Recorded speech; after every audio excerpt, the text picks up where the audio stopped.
नमस्कार विद्यार्थी मित्रांनो, आर्या करिअर अकॅडमीमध्ये तुमचं परत एकदा सहर्ष स्वागत. वर्तुळावरील प्रश्न सर्व स्पर्धा परीक्षांना हमखास विचारले जातात. त्यासाठी आज आपण वर्तुळावरील प्रश्नाचा सराव करणार आहोत. चला तर मग सुरुवात करूया. एका वर्तुळाचा व्यास 14 सेमी आहे, तर त्याचा परिघ किती? आता परिघाचं सूत्र काय आहे?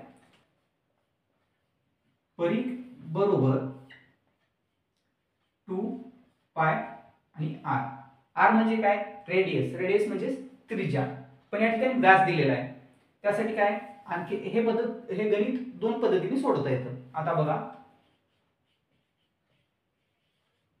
परिघ बरोबर पाय डी. डी म्हणजे काय? डायमीटर. डायमीटर म्हणजेच काय? व्यास. आता पहा, किमती सूत्रामध्ये ठेवूयात. आता पायची किंमत प्रत्येकाला माहितीच आहे. पायची किंमत काय आहे? 22/7 गुणिले व्यास किती आहे? 14 सेमी गुणिले 14. आता सोडून घेऊयात. 7 एके 7, 7 दुनी 14. आता उरलं काय? 22 गुणिले 2 म्हणजेच 22 दुनी 44.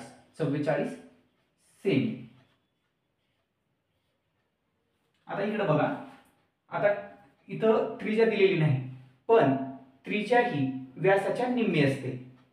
आता या ठिकाणी बघा, किमती सूत्रामध्ये ठेवूया.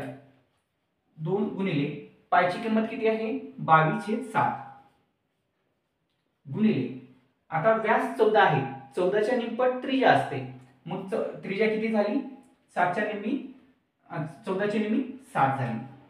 आता सोडून घेऊया. 7 एके 7, 7 एके 7. आता उरलं काय वरती? 22 गुणिले 2 म्हणजेच 44 सेंटीमीटर.